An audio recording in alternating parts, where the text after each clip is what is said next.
Welcome to the Visa Mo, Sagot Ko, ang kauna-unahang lingguhang talakayan ng mga bagong balita at batas ukol sa Australian Migration Law and Process.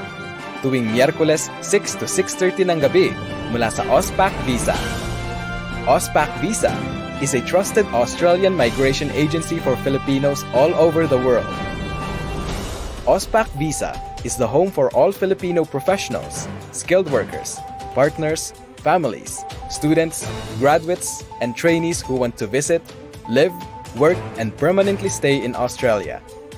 Makipanayam dito sa Visa Mo, Sagot Ko, ang kalahating oras na talakayan ng mga balita, batas, proseso, at mga isyung tungkol sa pag-a-apply ng Australian visa. Kasama niyo po si Teresa Cardona, Director, Lawyer at Registered Migration Agent mula sa Auspac Visa sa Brisbane, Australia. Paalala lang po na ang mga talakayan at mga impormasyong mababanggit sa programang ito ay sa pawang mga impormasyon lamang at hindi payong legal at hindi rin at walang kinalaman sa mga personal at natatanging sitwasyon ng mga nanonood at nakikinig.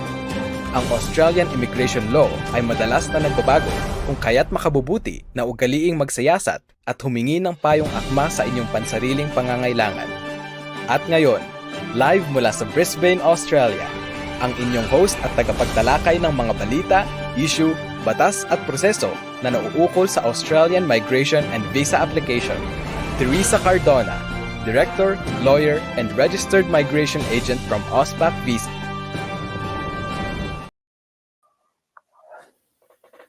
Hi, good afternoon everyone. Magandang tanghali, magandang gabi, magandang umaga, at magandang hapon para dyan sa mga nasa Philippines.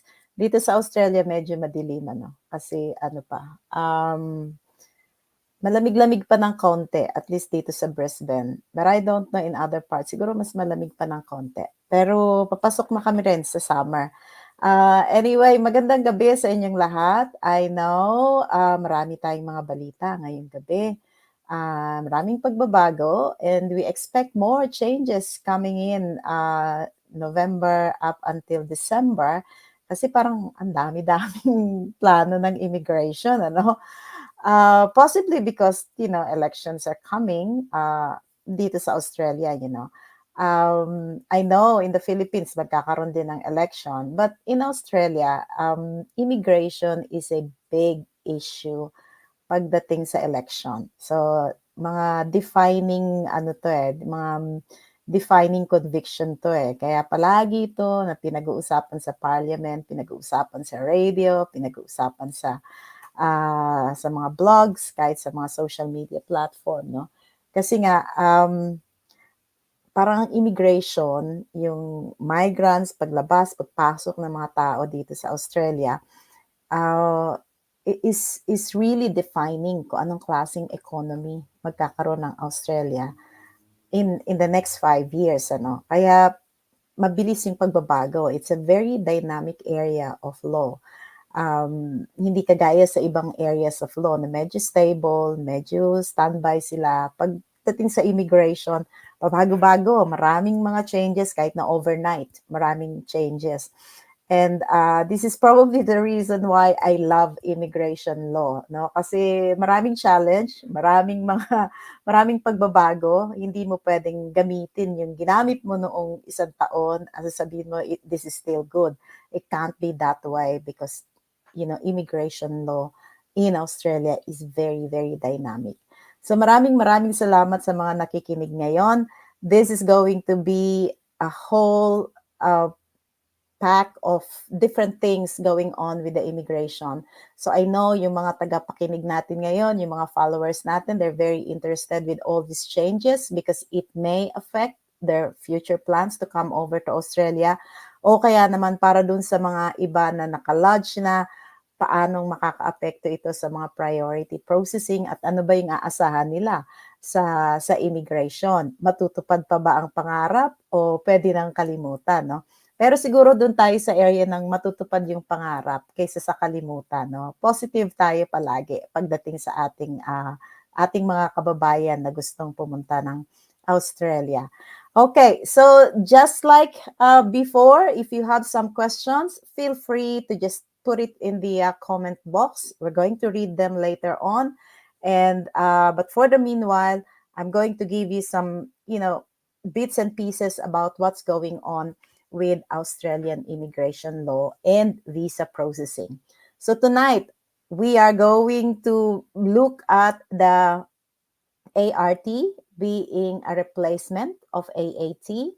And then we're going to look at the top 5 reasons why partner visa is being refused. So ito paulit-ulit namin sinasabi to, no? Kasi ang dami pa rin lumalapit sa amin na nare-refuse ng visa nila to the point of, getting our services for their appeals. Now, well, we like to help them, but then for other people who are still planning of doing an application for partner visa, you might as well know ano ba yung mga kaunting pagkakamali na nangyayari para maiwasan nyo yun. Kasi ang tribunal po, ang appeal ay napakagastos. Apart from maraming heartbreakings, nakaka-stress at marami kang dapat tingnan, no? So, yun, very important yun. Kaya lagi namin iniulit-ulit dito, what are the top 5 mistakes to avoid in partner visa application? And the third topic that we're going to deal with is the work and holiday visa for Filipinos. Ano na yung updates? May nangyayari ba? May aasahan ba? And then, of course, the introduction of OSCA as a replacement to ANZSCO this coming December 6, 2024. And then, of course, the new updates and the new developments with state sponsorship. Of course, we heard that New South Wales has opened its nomination, and they have put all the eligibility requirements for subclass 190 and 491. So we're going to deal with that. And then, of course, what is happening with the student visa caps? Are they still debating it in the parliament? Is it going to happen, or is it just going to be up there and there will be another rule? So, okay. So let's start with the first one, ART replacing AAT. As you know, kung kayo ay na-refusean ng visa, if your visa was also canceled, o kung meron kayong naging problema sa inyong visa, you will have an appeal rights. Pero hindi lahat ng refusal ay merong appeal rights. So there are only selected group or merong mga grounds in order to make an appeal. But normally, if you apply onshore, you will be entitled for a review rights. Kung kayo na may nag-apply offshore, you may be entitled for review rights kung kayo ay merong sponsor na Australian citizen o di kaya naman ay merong company na nag-i-sponsor sa inyo. But student visa, we were refused offshore. Unfortunately, wala kayong review rights. Pero yung mga student visa application refused onshore, meron kayong review rights. Okay? So now what's happening now? So formally, all the appeals or appeal applications are being handled by AAT. Pero sa immigration, merong particular division ng immigration which we call as the yung MRT, no? Migration Review Tribunal. So isang sector 'yun sa lahat ng mga administrative cases na ginagawa under AAT. But now it's no longer AAT, nirevamp na yung AAT, which I think it's about time kasi parang napakatagal ng proseso sa AAT. Anyway, so yes, so we are going to have the ART, and it started on the 14th of October, which is 2 days ago. Replace na ang AAT. And this one, they are promising that they're going to focus on efficiency and fairness for migration and refugee cases. So hopefully medyo bumilis-bilis at magkaroon ng mas malinaw na transparency sa guidelines at sa kung ano yung aasahan natin sa kanila, no? Now, for those who have applied for a review, you don't need to worry. You don't need to do anything because if you have a case filed with AAT or MRT division, then it will be automatically transferred to ART. So yung mga kliyente namin na merong pending cases sa AAT, please don't worry because they are handled. It will automatically go to ART. Okay, so you don't need to do anything. We will contact you if you need to do something about your application. Now, as you all know, yung AAT noon, being administrative tribunal, covers all different administrative cases ng federal government. So, including the social security, migration, entitlements, kung ano-ano man yun. Pero we are not concerned with all those other areas in the administrative law, no? Ang concern natin is yung migration law. So, for now, starting October 14, your case is no longer with AAT, but your case, kung meron kayong appeal, will be handled by ART. We expect a quicker processing turnaround this time, hopefully. Pero ano yun, no? Ano tawag doon? Double-edged sword yun, no? Kasi yung iba gusto medyo mabagal ang processing because if they are in Australia, then they are entitled for a bridging visa A, no? They can still stay while waiting for the AAT. So, ibig sabihin, medyo nagtatagal pa yung stay nila. And if they have work rights, then much better, no? Kasi they can still work while waiting for the AAT hearing. On the other side, kung masyadong efficient yung ART, that could only mean na pag nag-lodge kayo ng review, it can be decided, no? So, kung ang inyong review application is not strong and most likely to be denied as well or affirm the decision of the department, then parang bilang na yung mga oras nyo, medyo maikli yung oras nyo. So what's really the best thing to think about this situation, no? If your visa application was refused because of correct decision by the case officer, and it will be unlikely for that application to be remitted back to the department by AAT, don't try it anymore because sayang yung pera. And wala naman ding magiging benefit kung i-affirm rin lang naman ng ART yung decision ng immigration. No? Okay, so next one. Now, these are the common problems or mistakes in partner visa application. I'll be very quick kasi palagi naman namin dinidiscuss ito. No? So first of all, inadequate relationship statement. So with partner visa, you are required to make a statement about your relationship, including the 4 aspects of the relationship, which is the financial, social, household, and commitment to each other. Now, with that statement, because there is a historical statement of your love story, if there's love, or of your relationship, when I say if there's love, it's mainly because legally, love is not a legal requirement for a partner visa application. Okay, so medyo technical, but yeah. So if there's a relationship going on, then you need to actually detail the history of your relationship. So paminsan, sinabi mo doon na nag-meet kayo ng October 1, 2021, pero sinabi mo naman doon sa mga documents mo na nag-meet kayo ng December. So minsan hindi consistent, no? So and then yun yung nagiging problem. O kaya naman masyadong mababaw yung relationship statement nyo na parang one-liner one-liner lang. So parang kung ikaw yung case officer na babasa ng statement, parang pagkatapos mong basahin, mas marami ka pang tanong sa sagot. Do you know what I mean? So when you make a relationship statement, you've got to make sure that the other side understand the statement, the development of your relationship because you're able to articulate, you're able to expand. Ano ba yung nangyari sa inyo? Paano kayo nagsimula? Paano kayo na-develop? Paano kayo matatapos? At ano ba itong klaseng relationship na ito, no? Bear in mind that in partner visa application, you don't have a chance to actually talk to the case officer, right? The case officer will look at the documents.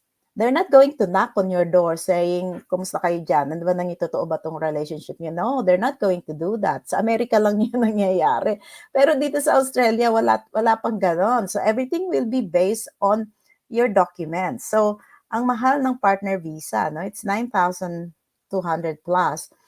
And if you're just going to mess it up, well, you have to think again, no? Kasi napakalaki ng perang involved, no? So that's one. Now, second is failing to disclose key information. Yung,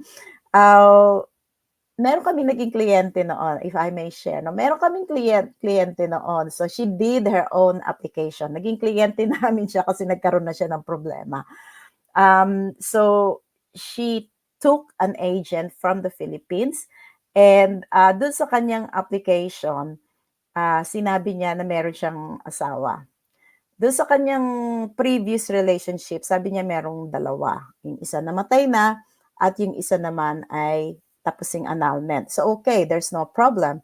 But then immigration came back to her asking for an explanation because apparently immigration found out that she was married 4 times. Okay? So, yung mga ganong klaseng information, you have to disclose all those key information. And then, nakakatuwa kasi when they came to me, she said that nakalimutan niya na yung isa pang naging asawa niya o pinakasalan niya. And then, yung isa naman pinilit lang siya. So, kaya hindi niya kinoconsider na kasal sila. So, those are key information that you need to disclose. There's nothing wrong na magpakasal ka ng marami. But, mali yata yung sabi kong there's nothing wrong. There's something wrong kapag ka nagpakasal ka ng marami. Pero, we're talking of disclosure. Kung nagpakasal ka ng marami, you have to disclose them and then explain ano bang nangyari dito sa mga ito. Because at the end of the day, hindi lang yung sinasabing you have a failure to disclose important information. Pero ang tinitingnan dito is yung character mo, right? Kasi merong character concern requirement sa immigration. So, in effect, hindi na, ay sorry, nakalimutan ko. Kung hindi, babatuhin ka ng immigration ng Public Interest Criteria 4020, which is using bogus information on non-disclosure of important events to mislead the department, right? So, ganoon yung situation doon. So, just be careful with that. If there's anything that you need to disclose, pati yung mga anak, you need to disclose the anak unless you are fully convinced na in the future, sometime in the future, you're not going to include at inyo tinatratong anak yung anak niyo, right? Now, third one is document inconsistency. So, ito yung sinasabi ko sa inyo, no? Ang department ay hindi desk or hindi table o hindi rubbish bin na basta nyo lang idadump lahat ng meron kayo. Parang hiningian kayo ng mga resibo, binigay nyo lahat ng mga resibo. Yung pala yung mga resibo na yun, hindi naman sila consistent to one another. Okay? So just be careful about that. And also, just like what I've said earlier, kung meron kayong information, they have to be consistent to one another. So you really need to develop that eye, or if you don't know how to do it, just get a professional to do it so that someone else is going to look at the records and will make sure na tama yung inyong mga documents. And then other ones, insufficient evidence, kulang na kulang yung mga dokumento. In fact, meron ding kaming naging kliyente na nag-DIY. Akala nila marriage certificate lang is enough. Marriage, passport, birth certificate, at dahil married na sila, the government cannot do anything about it kasi married siya sa isang Australian citizen. Doesn't work that way. You have to show that the relationship is genuine and continuing, and that all the papers and all the claims are supported by proper documents. And then also, last one is not updating the department. Now, there are some cases na lumipat ka pala ng bahay, hindi mo in-update yung department. Or merong kang naging sakit, hindi mo in-update yung department. Or nagkaroon ka ng problema sa police, hindi mo in-update yung department. So things like that. Or kaya ay email address, very important. Paminsan, hindi mo na pala ginamit yung email address na yun, pero yun pala yung nakalagay dun sa iyong application. Ito ngayon yung immigration, padala ng letter sa iyo, asking you to do something, pero dahil hindi mo na siya email, so hindi mo na check. And with that, immigration, after giving you those notices na walang sagot, they will refuse the application because they will think na, oh, you're no longer interested, or you probably something happened to you that you don't like this anymore, and will just refuse it. Okay, so you can reduce the risk of application being refused by getting a legitimate migration agent or migration lawyer, or in short, get Auspac visa kasi we are legitimate and we have 100% approval rating for partner visa. Okay? So now the third part of our topic for tonight is the work and holiday visa, which I'm sure inaabangan ng marami ito, especially ng mga young ones natin. Now, for a while, since it was announced, medyo walang nangyari dito sa balita na to, no? So everyone was preparing their documents and really looking forward to this work and holiday visa. So, I mean, in the last quarter, nagkaroon ng development sa Vietnam, kung paano nila, Vietnam and India, kung paano nila gagawin yung kanilang mga 462. And then we found out that it's going to be on a ballot system. So ngayon, wala pang ganung system in place for Philippines, but the good thing about here is they are moving on with arrangements. They're talking with the arrangement, Philippines and Australia, on how they're going to do it. And in the next few months, they promise that they're going to give some developments in this area, including updates on the letter of concurrence. Ito yung tinatawag ng iba na letter of support naman, no, na binabanggit ng immigration, kung paanong gagawin to, kung paanong kukunin, and the launching date will be announced very soon. So hopefully in the next month, para nang sa ganun malaman natin kung are we following the ballot system ng India at Vietnam, kasi 200 places lang po yung work and holiday visa.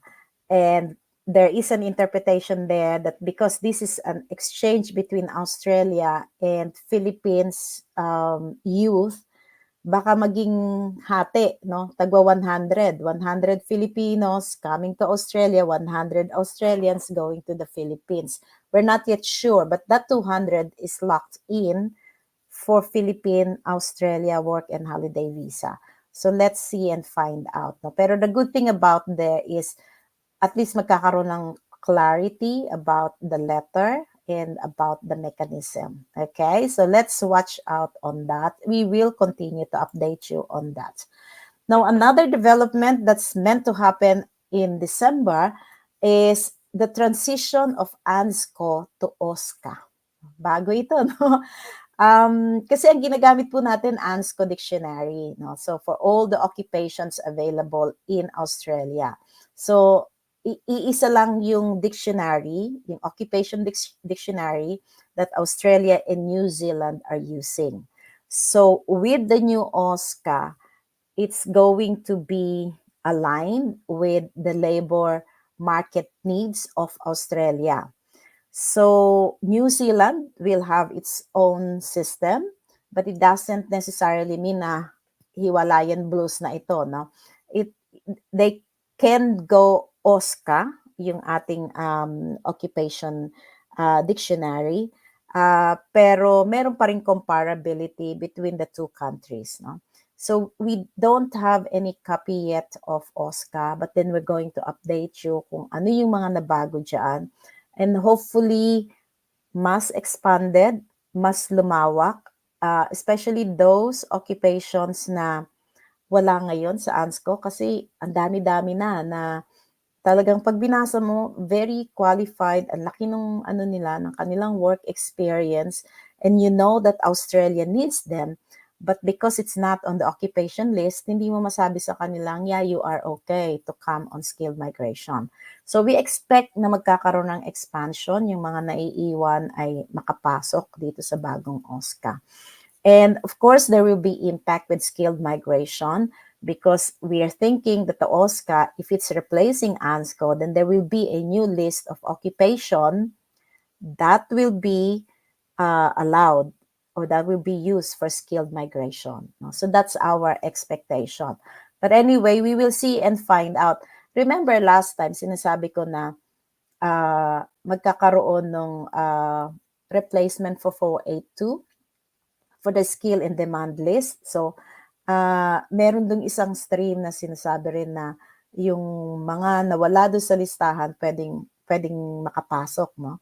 So maybe this will all be aligned together and it will make sense in the whole ecosystem because there's a relationship going on. So we have to wait until the picture is complete, right? So we will see how we go, but we will keep on updating you with all these developments. Now, another development, thank you very much for all those people watching. And I can see some questions coming in. You can start putting your questions if you like. Now, for New South Wales sponsorship updates, now we have the 190 and the 491 visas. There were invitations that went out for 190 already, but the 491 is still closed. Now, the 190, as most of you know, you will have to do your EOI with the department straight to New South Wales. And if you get the invitation, especially in the last week, meron ng kaunting lumabas na invitation ng 190. So, and that's it. But for 491, the system is not yet open for that, but we are monitoring for the 491 visa. And you can see meron na ring mga streams doon, no, na mga bago. But the good thing about New South Wales now is tinanggal na nila yung deeming dates kasi meron pa silang ibang deeming dates from what immigration is requiring. And also, you have to have a look at the New South Wales new skill list, no? So, ang daming mga pwede na dyan. Para sa 491, I think yung mga welfare workers are on the list. Childcare center manager are on the list as well. Pakitingnan kung nandiyan yung ano nyo kasi masyadong mahaba. But we're going to post the complete list in our Facebook. And also yung mga carpenters at yung mga joiners, nakalimutan tong ilagay doon sa unang release, but then later on, they quickly amended it and put the carpenters and the joiners. No? Talagang bonggang-bongga ang mga karpentero ngayon, especially those who have completed their carpentry course in Australia in the last few years. No? So they are really getting the benefit now. And of course, we know that the construction industry is booming in Australia. So most likely carpenters will still be needed in the next few years. Unfortunately, di tayo makakuha ng mga karpentero sa Philippines, mainly because wala tayong qualification, no?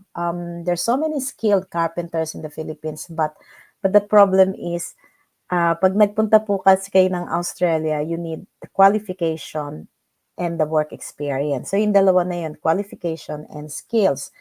Marami tayong skillful carpenters, pero walang qualification. Ibig sabihin, di sila nag-aral ng carpentry, at least in the level of Certificate 3. Marami sa kanila apprentice o kaya na may natuto dun sa sinasamahan nilang trabaho. Pero I believe that there are courses now in the Philippines offering carpentry.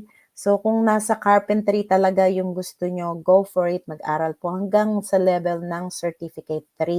Para nang sa ganoon po, maging comparable and equivalent yan sa Australia. Kung yan yung gustong-gusto nyo talaga, you need to finish the program and at least get 3 years work experience and then possibly come to Australia. So yung mga karpentero natin, mga young ones who are keen to become tradies, napakaganda po niyan, no? Actually ngayon nakikita ko sa Philippines, there's so much improvements with construction and housing. Gumagamit na sila ng maraming tools, iba't iba. That's part of being in the carpentry industry. Galingan niyo po, sige po, pero sana magkaroon ng maraming eskwelahan in the Philippines offering carpentry courses, Certificate 1, Certificate 2, Certificate 3, because that will be your key to actually go out to Philippines and then use your skills in developed countries. No? Okay, so And also, itong student visa caps na sinasabi, no? Ang dami ng debates dito sa parliament. Ika-cap ba? Hindi ba ika-cap? So, nung una, nag-announce na sila, merong cappings from January 1. Pero malakas yung resistance na wag magkaroon ng capping for student visa. So, let's wait and see. Kaya yung legislation nadi-delay, no? Because there's so much resistance about it. Kasi nga nararamdaman na nila ngayon how the current government actually, I don't want to say destroy, no? Baka tayo maano dito. Pero really affected the livelihood of a lot of people who are involved in the provision of study for international students, no? So, yun lang. Kaya ang lakas ng impact sa kanila. Pati yung mga universities, pati yung mga colleges kasi bumaba talaga yung enrollment. Ngayon, ang problema nito, because they have already announced the visa capping and nagkaroon na ng scare yung mga prospective international students, ayaw na nilang pumunta sa Australia, no? Unless those who are really determined because they have relatives here o kaya naman talagang walang problemang makapasok sila dito. No? So, I don't know, although it was announced, but there may be some changes with the student visa cap. So we'll see how this going to play. Pero pagka nararamdaman yung higpit, pag nararamdaman yung hirap, especially sa ekonomiya, we can expect na magkaroon ng a little bit loosening up, and that's the area, that's the time that we are waiting for para magsabi na this is the time for you to make an application. So we'll see how it's going to play in the next few months.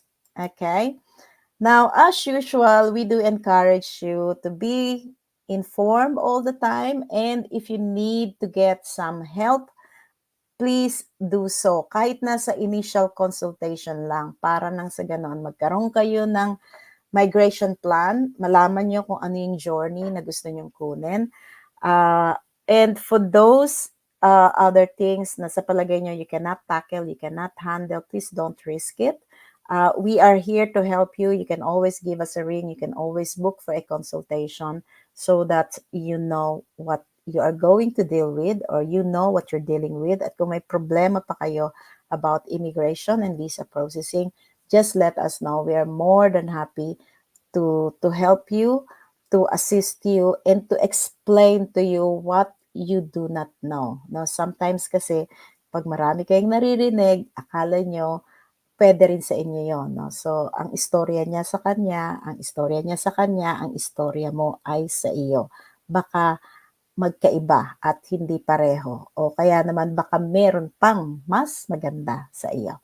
Okay? So, andito lang po kami. You can always email admin@auspacvisa.com.au or give us a ring, 0735060177. O kaya naman sa Facebook page namin.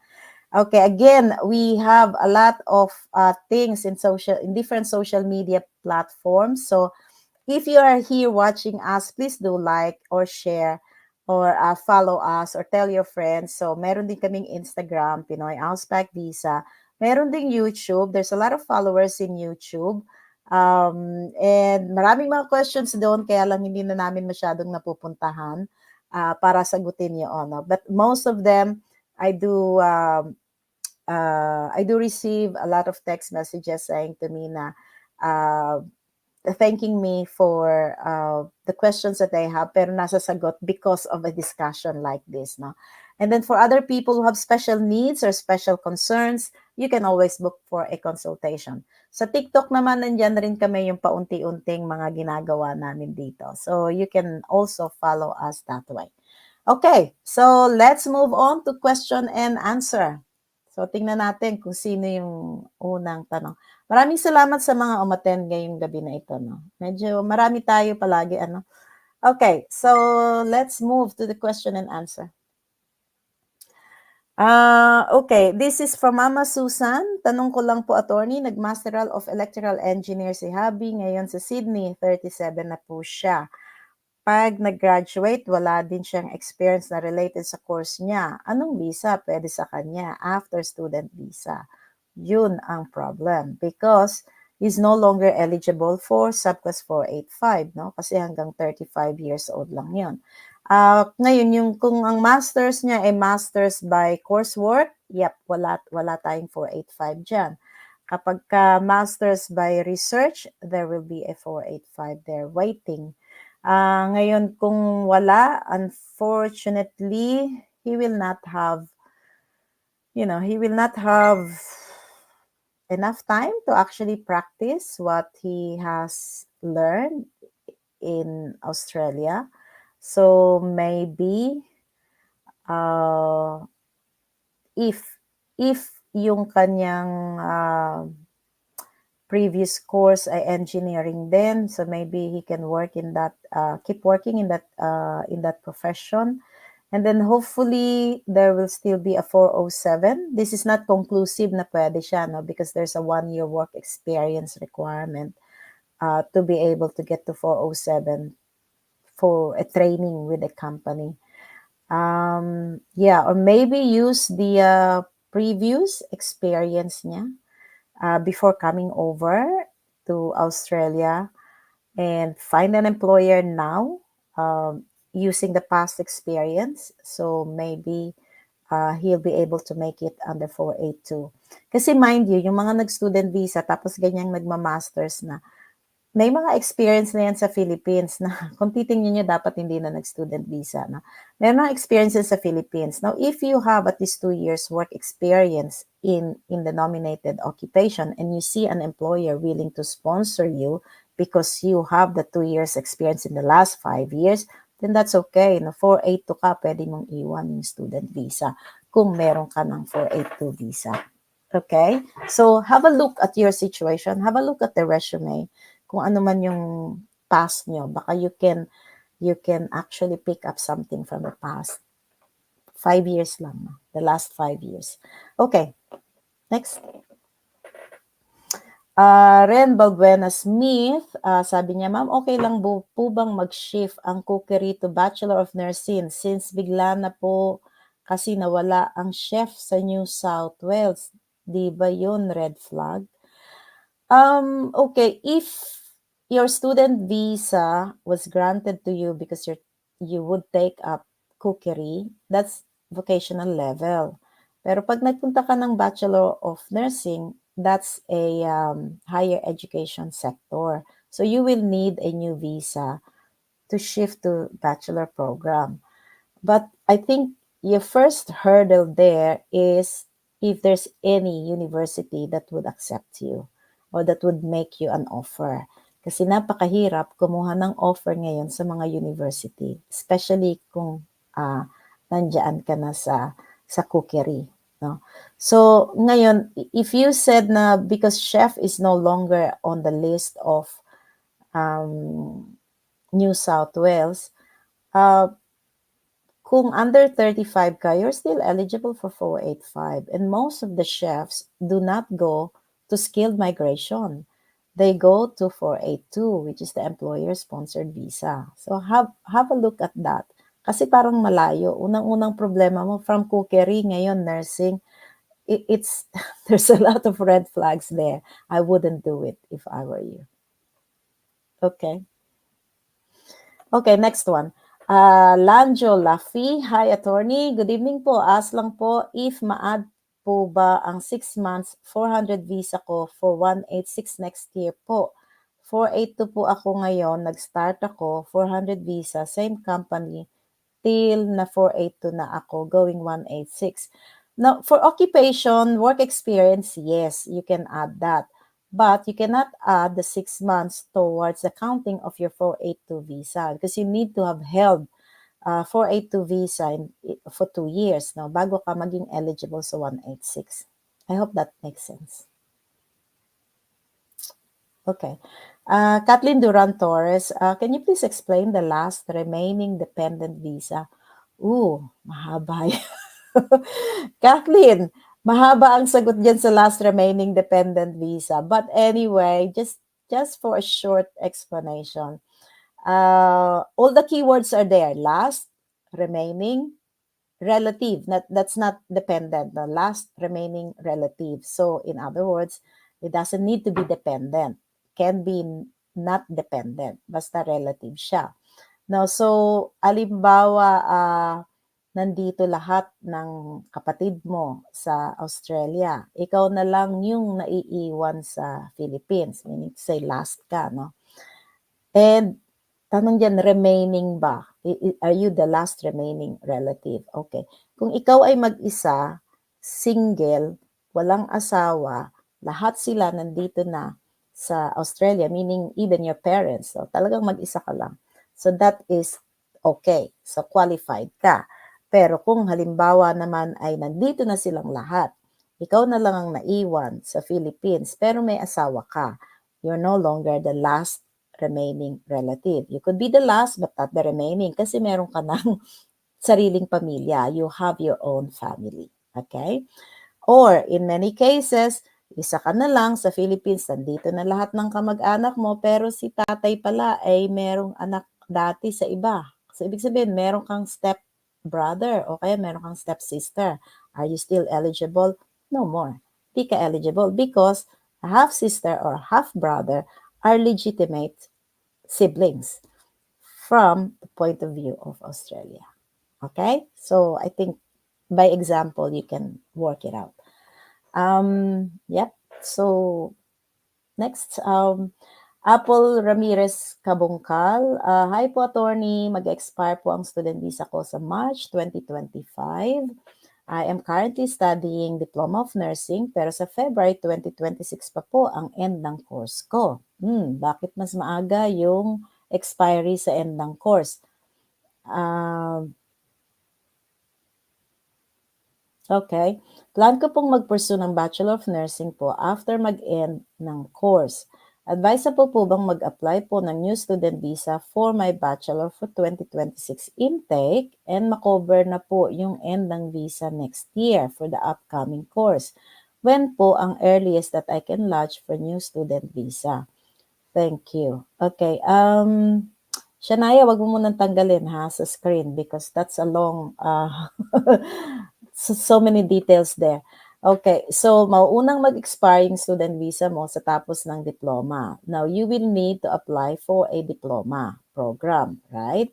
Para magkaroon ka ng student visa para makover yung period mo.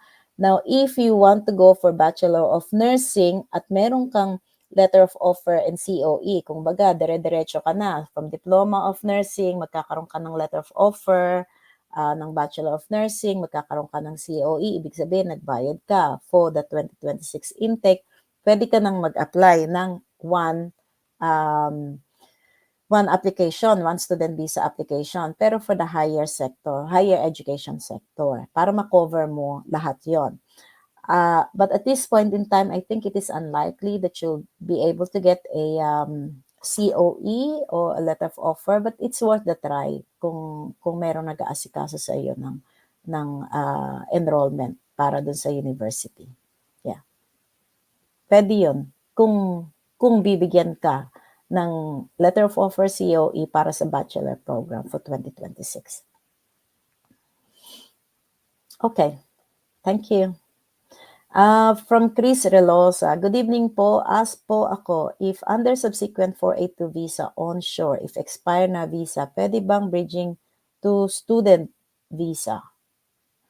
Okay, ang question mo is, kung nasa 482 ka, pwede bang mag-apply ng student visa? And when you apply for student visa, you're gonna get a bridging visa A. Parang gano'n, no? Yun yung question mo. Yes, kung subsequent 482 visa ka, that's correct. Meron niyang bridging visa to student visa. Okay? Yeah. Si Robel, ang sabi niya, I appealed A80 for my student visa and I will go back to the Philippines because I will apply offshore 301. Is it possible mabigyan ako ng BBB kasi may appeal ako sa Australia for my student visa? Yes, possible. Depends on your reasons why you're going back to the Philippines while waiting for the hearing. Yeah. But I will advise you not to do it on your own. It looks like you have been doing all the things on your own, but it's up to you. Okay, so from Wildflower 37, good afternoon po. Nasa OSCA po ba ang aircraft maintenance engineer, ma'am? Hindi ko pa na-check yung OSCA, to be honest, because we've been very busy. And I'm not so sure if it's out now because it says it's going to be on December 6th now. I will have to check that and go over it. I did not have time to actually look at it. Okay. So, from Mary, hi ma'am. Grad po ako ng diploma, advanced in community okay. Baka advanced diploma in community service. Okay. Para there's something wrong with that. Ano po ang magandang next course for me? Pwede bang mag-apply ako ng grad dip in early childhood? Pwede ka namang mag-apply kung ano yung gusto mo. But then you have to realize na there is a genuine student requirement for those who are going for student visa. So for from student visa to another student visa, you have to show the link from welfare course to early childhood. What do you really want to be? So yun yung question sa iyo. Pwedeng mag-apply. It's really a question of ma-approve ba o hindi. Okay. From Harvey Libel Habal, good evening po. If I may ask, what is the current trend for 494 visas? Very good. The 494 is very good visa. In fact, that is on the first priority because it's regional and employer sponsored. My visa got lodged on June 3 with approved nomination, mechanical engineering draftsperson po ang occupation with accredited sponsor. Yes, okay. So accredited sponsor is also in top priority number 1. It's sitting po as further assessment on the same month. Will I get grant anytime soon? You have to ask your agent, Harvey, kung sino man yung agent mo. June 3, October na ngayon. You have to ask your agent kung gumamit man kayo ng agent or kung gumamit man ng agent ang iyong employer, you have to ask them for the updates. But a 494 visa, that is a priority list. Now, usually we get them, I think we get one for 2 weeks for 494. Yeah. Okay, so next question. From Charleston, magandang gabi po sa inyo, attorney. Magandang gabi rin sa inyo. May tanong lang ako ulit sa visa 482 ko. Currently received pa din status at 6 months na waiting and outside na sa processing time. Pwede ba ako mag-email sa immigration? Charleston, did you apply it yourself? Well, normally, if it is within the processing time, immigration will not bother, replying to you. Pero if it is outside the processing time, then yes, definitely you can make a follow-up. Immigration doesn't like people to be following up because if you keep on following up, you are using the time that they would have devoted to actual work than replying to you. Anyway, the processing time is published, no? Go to the processing time webpage ng immigration and then put in your date of lodgement and then it will tell you kung if it is within the processing time. If it is within the processing time, then wait for it. Pero pag nandun na siya sa orange, nandun na siya sa dilaw, ibig sabihin palapit na siya sa outside of processing time, then you can go to global feedback unit to actually tell them, look, I have been waiting for my application. But in the end, it is not your job. You have to ask your migration agent or lawyer to actually do it, or maybe ask them to explain what's going on. Baka they're missing something. No? From Romy Kilala, hi attorney, good evening po. Yung employer ko gusto akong sponsoran for 186. 6 years na po akong 482, kaso 51 na po ako. May ibang option po ba? Oo nga, problema. Yeah, hanggang 45 lang ang cut-off. So unfortunately, you will have to keep going on a 482 visa.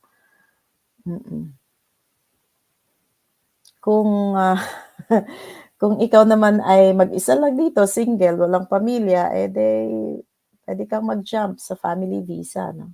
I think about 3 482 visa holders who met their partner, here in Australia. So instead of pushing with the 482, we have to go to the, partner visa application.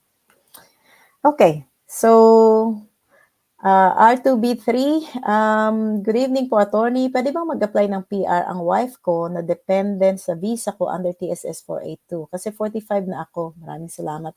Yes, pwede siya mag-apply ng PR on her own merit. No? So, pwede siyang pumunta sa skilled migration o kaya naman pwede rin siyang kumuha ng employer to sponsor her on a 186 visa kung meron siyang skills assessment at kung yung occupation nasa listahan. No? Pwede yun. While there's still time. From Joseph Bedural, registered nurse, aged care po asawa ko, pero 52 years old na po siya. At naka 485 extension po kami. Meron po bang visa na eligible kami leading to PR regardless of our age? Now, unfortunately, skilled migration is up to 45 years old.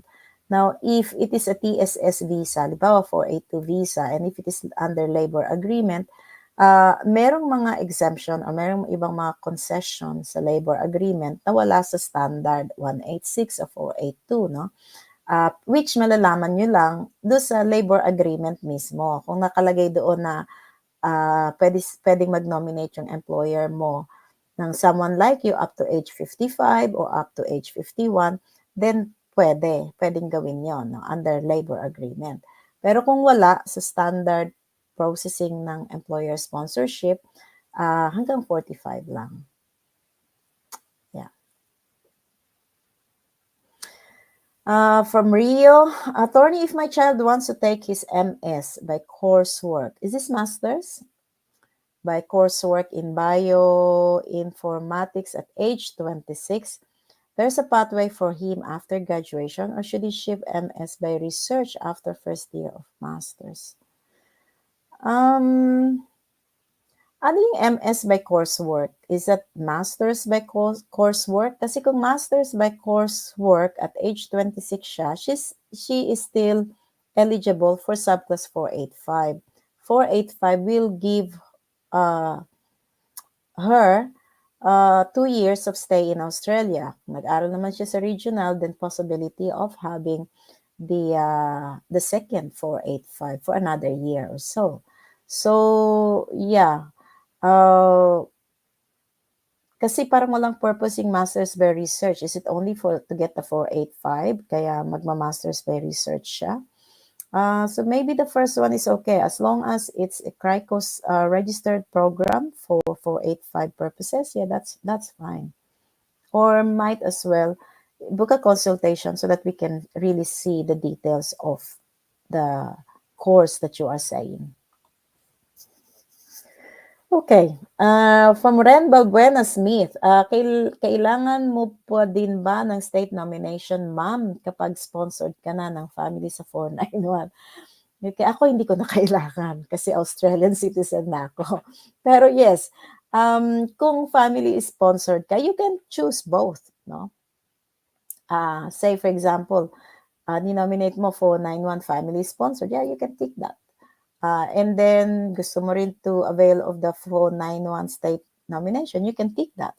But then if you're going to choose the state nomination, well, obviously you need to do another layer of doing the registration of interest with the state, no? So, I mean, if you're going to do that, then it's okay, no? Depende. Kasi pagka 491 family sponsored ka, hindi yan dadaan sa state. Pupunta yan sa department. So department will invite you directly. Pero pagka state sponsorship, pwede rin, pero you have to ask the state to sponsor, to give the sponsorship. And then, pag inapprove ng state, saka ka palang makakatanggap ng invitation sa department to lodge the application. You can do both if you like. Pero sa akin parang waste of exercise. Parang ganun. Or wasted exercise. Okay, Richard Francisco. Good evening po. I will complete my master's this November, Supply Chain Management and Business Analytics, major co with 10 years experience as manager sa shipping and logistics. More than 35 na. Any suggestion po? Okay, one is no subclass 485 waiting for you. Just like my earlier suggestion, no? Kung ganito na kahaba yung experience mo, I am assuming na buhay pa yung experience mo in the last 5 years, then maybe you can approach an employer willing to sponsor you because you need 2 years full-time work experience to be able to get the 482 visa. And this time, you're not going to use the Australian qualification. You're still going to use the overseas qualification, and you're going to use the work experience from overseas as well. So have a look at your resume and then find the sponsor who would want to sponsor you para bago mag-expire yung student visa mo, naka-in place yung 482 mo so that you are eligible for a bridging visa. Something like that. No? Yung mga may ganyang very strong resume, you really need to use your previous skills kung hindi na kayo makakuha ng 485, which I think you should have done before coming on a student visa. But now that you're here, it's fine, but you've got to look at what you've done in the past. Maybe you can make use of that for your 482 or employer sponsorship. Okay. Parang ang daming tanong, ano? Anyway, so we'll maximize up to 7 o'clock. From Sherry Carlom Yakat. Hi, attorney. Ask lang po ako, paano po if hindi pa po board passer yung mag-a-apply ng skills assessment sa VTSS? Will it affect the outcome of assessment? Yes, it will affect the outcome of assessment depending on the university where you come from, because there is a country education profile. Now, in the Philippines, there are those level 1 universities which are awarding qualification that is equivalent to Australian qualification. So, kahit na wala kang PRC license, okay rin yon sa Australia. Pero I don't know kung saan kang university graduate.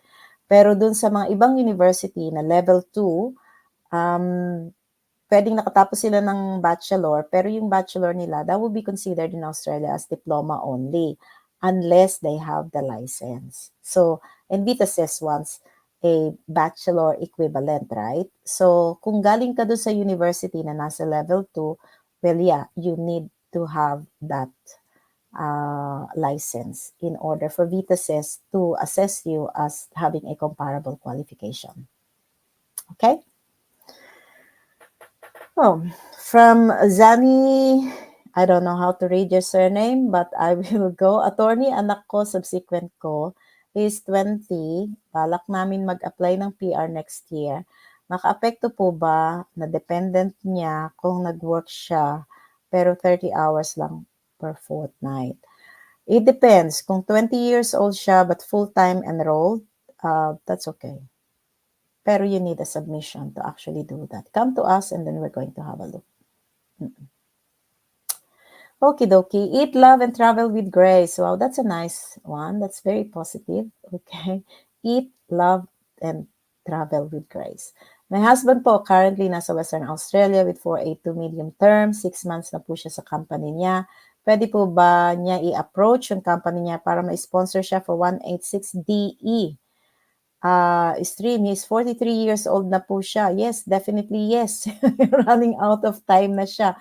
So 186DE, he will need English and he will need a skills assessment. If the company is okay, in fact, we've done something like that for some na nandiyan lang sa mga edad na yan. And valuable employee siya, they are normally tawag dito, open for that. So yeah, kailangan niya yun. Otherwise, he's gonna lose the chance. Or kung meron rin lang naman siyang skills assessment, he can also entertain skill migration baka ma-invite siya doon, and then get the PR from there. Okay. Sheil Kapili Papas, good evening po. Naka-student visa po kami. Kasama ko asawa ko. Matatapos na po sa June. I'm studying diploma. Childcare po at the moment. What will be the best option for us for the next step? Well, normally, kapag galing ka sa student visa, then you are eligible for subclass 485 if you are under 35 years old. And then you move your way to skilled migration or to employer sponsorship. Okay. From Shaja, I think this will be our last question. Good afternoon. My husband is working in Australia for more than 3 years as graphic designer, remote job. Can we apply for skilled visa even if he's 49? No, skilled visa is only for 45 years old and below. You can try for subclass 482 employer sponsorship visa. Okay, I know there's some more questions coming, but I can only stay with you up to 7 o'clock. Kung napansin niyo, medyo pagod na rin ako. Anyway, so I'll see you next week. There are some more updates that should come your way. And thank you very much for all our audience tonight. And hopefully we are helping you in one way or another. Please keep on following Auspac Visa in TikTok, in Instagram, in Facebook, and in YouTube. Now, if you have any concerns about immigration law, Australian immigration law in particular, and visa processing, and you need some help, just give us a ring or email us, admin@auspacvisa.com.au, or message us in Facebook. We will be always happy to help. Maraming salamat sa mga dumating ngayon, and give us a thumbs up or heart if you like this edition or this episode. Thank you very much, and you have a good day. Maraming salamat po. Bye. Australia, the land of opportunity, natural beauty, and endless possibilities.